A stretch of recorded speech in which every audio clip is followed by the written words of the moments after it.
Cameron stood in the backyard, 3 bright tennis balls scattered at their feet. With sandy brown hair tucked behind both ears and determination written across their freckled face, they wore their favorite purple hoodie, the one with the tiny paint splatter from last month's art project, and grass-stained jeans that had seen better days. Their hazel eyes studied the tennis balls like they held the secrets of the universe. "Okay, balls. Today's the day we figured this out," they announced to no one in particular, though Mr. Whiskers, the neighbor's orange tabby, watched from his perch on the fence with mild interest. The whole juggling adventure had started 3 weeks ago at the school talent show tryouts. Maya Chen had walked onto the stage and juggled 5 scarves while riding a unicycle. 5. While moving, the entire gymnasium had erupted in applause, and something inside had sparked to life. A fierce desire to learn something that amazing. But here in the backyard, with 0 scarves and definitely no unicycle, tennis balls would have to do. Pick up 1 ball. Toss. Catch. Easy. Pick up 2 balls. Toss 1, then the other. Catch both. Still manageable. Pick up the 3rd ball and... thud. Thud. Thud. Thud. All 3 balls hit the ground, bouncing in different directions. 1 rolled under the garden bench, another disappeared into Mom's tomato plants, and the 3rd came to rest against Mr. Whiskers' fence post. The cat yawned, clearly unimpressed. "Not helpful, Mr. Whiskers?" came the muttered response while crawling under the bench to retrieve ball number 1. Inside the house, the kitchen window slid open. "Honey, don't forget you promised to help Mrs. Rodriguez with her groceries at 4 o'clock, Mom called out. "I know, Mom. I've got tons of time." The response came automatically, though a quick glance at the watch Dad had given for last birthday showed 3:47. 13 minutes was definitely tons of time to master juggling, right? Ball number 2 required careful extraction from the tomato plants without damaging any of Mom's prize-winning vegetables. Ball number 3 had somehow wedged itself between 2 fence posts, requiring a stick to poke it free. By the time all 3 balls were collected again, the watch read 3:52. 8 minutes. No problem. This time, a different approach seemed wise. The internet had mentioned something about starting with just 2 balls in one hand. Toss, catch, toss, catch. The rhythm felt good, natural even. After a dozen successful catches, confidence bloomed. "See that, Mr. Whiskers?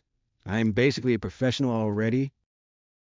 The cat's tail twitched, which definitely meant he was impressed. Adding the 3rd ball changed everything.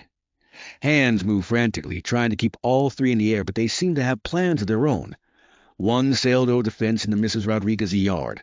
Another bounced off the garden gnome's pointy hat. The 3rd somehow ended up in the bird bath with a small splash. 3:58. 2 minutes. Racing around the yard, collecting tennis balls for what felt like the 100th time, a sinking feeling settled in. Mrs. Rodriguez would be waiting by her front door with her shopping list of reusable bags. She always had cookies cooling on her kitchen counter and stories about her grandson in college. She counted on help every Tuesday. But the juggling? It was so close to working. Just 5 more minutes of practice would definitely crack the code. 5 minutes wasn't that long. Mrs. Rodriguez would understand, probably. Maybe. The back gate creaked open, and there stood Mrs. Rodriguez herself, wearing her favorite yellow cardigan despite the warm afternoon. Her silver hair was pinned up in its usual bun, and her kind eyes crinkled at the corners as she smiled. "I thought I heard some interesting noises from your yard," she said, watching as the last tennis ball was fished out of the bird bath. "When you didn't come by, I got a bit worried." Heat crept up those freckled cheeks. "I'm sorry, Mrs. Rodriguez. I was trying to learn juggling, and I lost track of time and—" "Juggling?" Her face lit up. "How wonderful! You know, my husband used to juggle. He performed at the state fair every summer when we were young." She settled onto the garden bench, patting the spot beside her. "Show me what you've learned." Standing in front of Mrs. Rodriguez, holding 3 damp tennis balls, the weight of the broken promise pressed down heavily. Cameron's shoulders sagged, and the balls suddenly felt as heavy as bowling balls. "I can't really do it yet. I've been practicing for weeks, but I keep dropping them. And now I've made you walk all the way over here when you needed help with your shopping, and Mom's going to be upset and—" "Oh, sweetheart," Mrs. Rodriguez interrupted gently, "learning new things takes time. But you know what takes even more practice than juggling?" A small head shake was the only response. "Being reliable. Keeping our word when someone counts on us." She stood up, smoothing her cardigan. "How about this? We go do the shopping together now, and afterward I'll show you the trick my husband taught me about juggling. Deal?" The tennis balls were quickly abandoned on the porch steps, and two figures headed down the sidewalk toward the grocery store. Mrs. Rodriguez moved slowly but steadily, her shopping list clutched in one weathered hand. "I really am sorry," came the quiet voice beside her. "I didn't mean to forget. The time just disappeared." "I know, dear. It happens to all of us. The important thing is what we do when we realize we've made a mistake." She paused at the corner, waiting for the light to change. "You know, my grandson is studying to be a doctor. He has to manage studying, volunteering at the hospital, and helping his roommate with tutoring. Want to know his secret?" Hazel's eyes lit up with interest. "What is it?" "He sets alarms for everything important. Not just one alarm. He sets two. One to remind him to start wrapping up what he's doing, and one for when he absolutely must leave." The crosswalk signal chirped, and they continued across the street. He learned that trick after missing an important study group 3 times in a row. 3 times? Oh, yes. His friends were quite upset with him, but he apologized, came up with a solution, and hasn't missed a commitment since. She chuckled. "Well, except for our video calls sometimes, but grandmothers are very forgiving about those things." The grocery store's automatic doors whooshed open, welcoming them into the cool, fluorescent-lit interior. Mrs. Rodriguez pulled out her list, written in careful cursive on the back of an envelope. "Now then, we need milk, bread, bananas. Oh, and cat food for Señor Bigotes." "Señor Bigotes?" "My cat. It means Mr. Whiskers in Spanish." She winked. "I notice you've made friends with the neighborhood Mr. Whiskers. Cats are excellent juggling coaches, you know. They're very honest about your performance." Pushing the cart through the produce section, carefully selecting the greenest bananas Mrs. Rodriguez liked them to last a week, conversation flowed easily. She shared stories about her husband's juggling days, how he practiced with potatoes until her mother banned him from the kitchen, how he performed at their wedding reception and only dropped 1 pin, how he taught their children and then their grandchildren. "The secret," she said, reaching for a loaf of whole wheat bread, "is to start with scarves. They float, you see. Gives your brain time to understand the pattern." She demonstrated the motion with her hands. Throw, throw, catch, catch. Like a little dance. By the time they reached the checkout line, the cart contained everything on the list, plus a box of the chocolate chip cookies Mrs. Rodriguez insisted on buying for helping an old lady with her shopping, even if you were a tiny bit late. The walk back took longer, laden with grocery bags, but the time passed quickly with Mrs. Rodriguez teaching the basic juggling pattern. Arms moved in gentle arcs, mimicking the motion of tossing invisible scarves.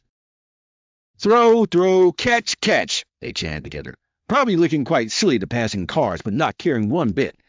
Back at Mrs. Rodriguez's tidy house, groceries were unpacked and properly stored. True to her word, she disappeared into her bedroom and returned with 3 silk scarves in brilliant colors, red, blue, and gold. "These were my husband's practice scarves," she said, pressing them gently into small hands. "I want you to have them." But she held up one finger. "There's a condition." "What kind of condition?" "You must promise to practice responsibility as much as you practice juggling. Set those alarms we talked about. Write important commitments on the calendar. Ask for help when you need it." Her eyes twinkled.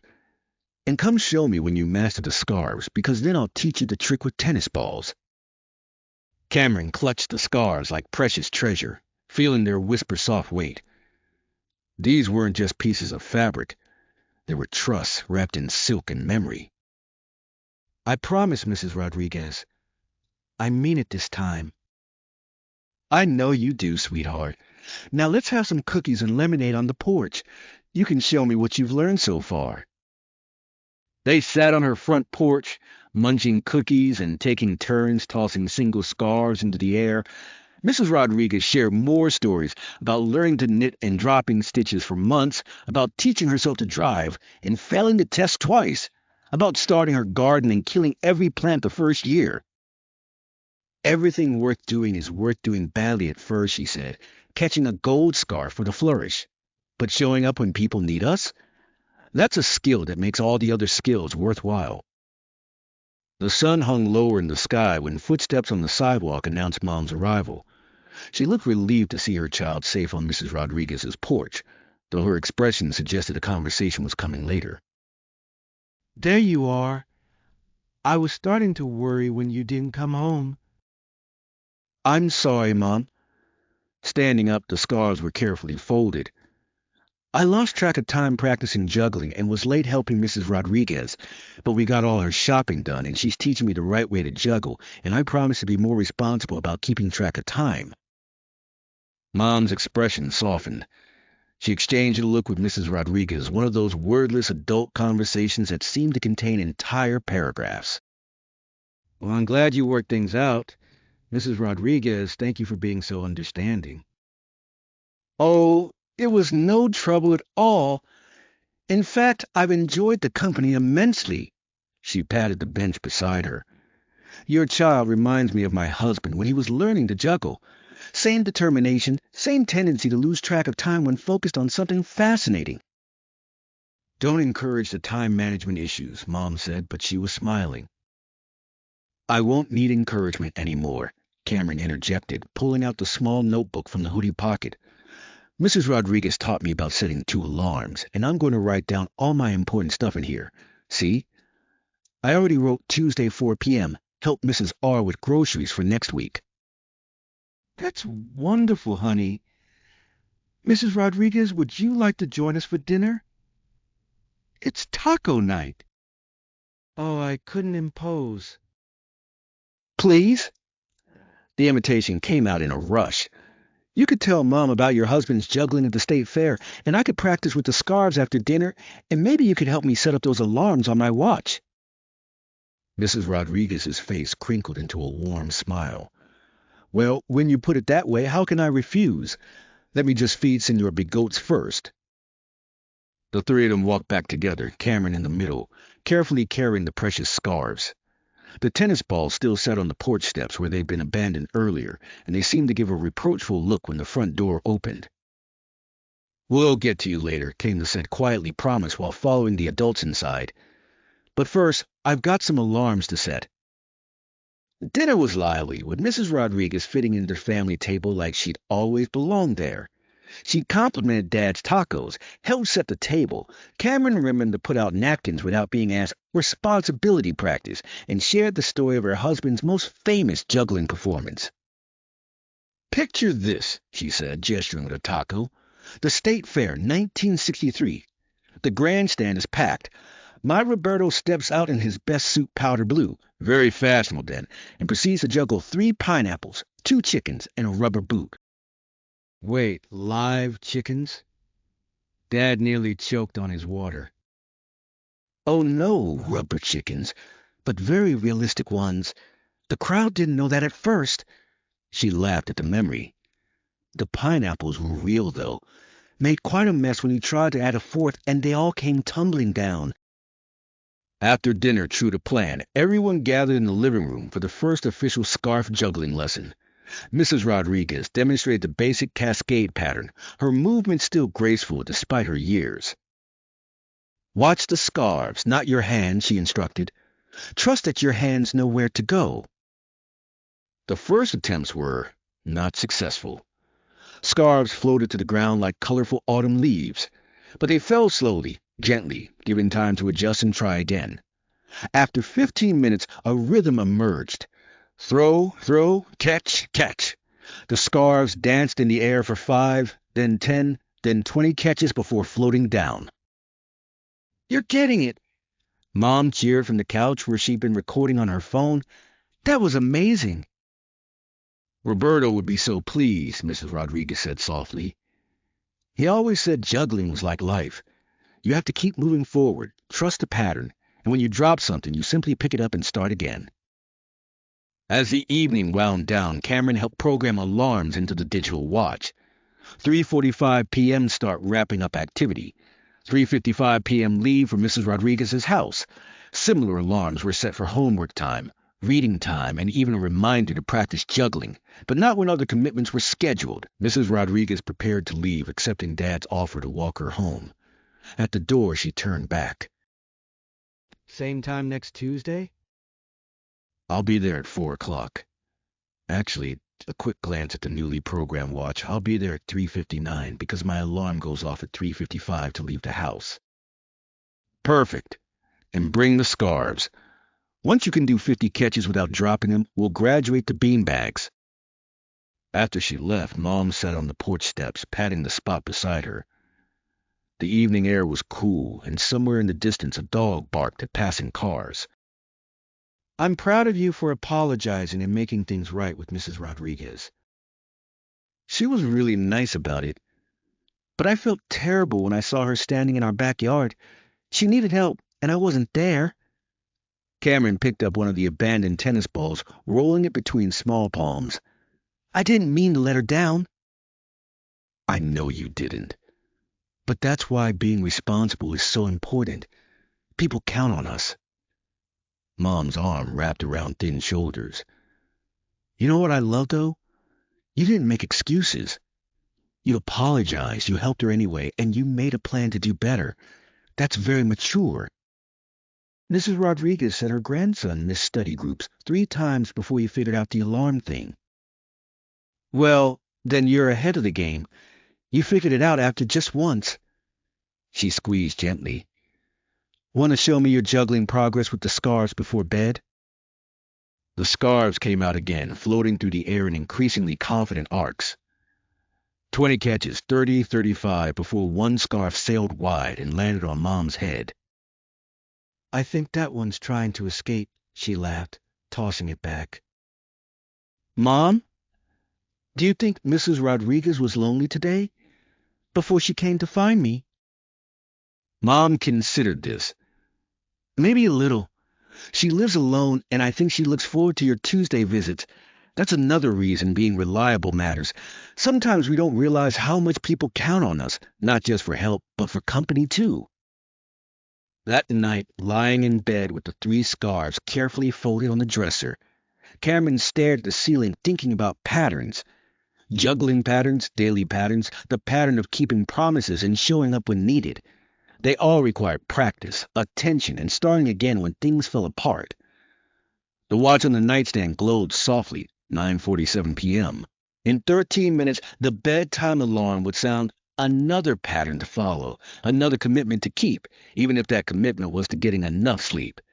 Tomorrow would bring more practice, both with scarves and with responsibility. There would be homework to complete on time, chores to remember, and maybe a few minutes of juggling in the backyard if everything else was done first. Mr. Whiskers would probably watch from his fence, judging the performance with feline indifference. But Tuesday through Tuesday would be different. At 3:45, the first alarm would sound. At 3:55, the second. And at 3:59, one responsible kid would knock on Mrs. Rodriguez's door, ready to help with groceries and maybe learn the next juggling trick. The scarves seemed to shimmer in the moonlight filtering through the window, holding promises of future successes and inevitable drops. But that was okay. As Mrs. Rodriguez said, everything worth doing was worth doing badly at first. And being someone people could count on, that was definitely worth doing well.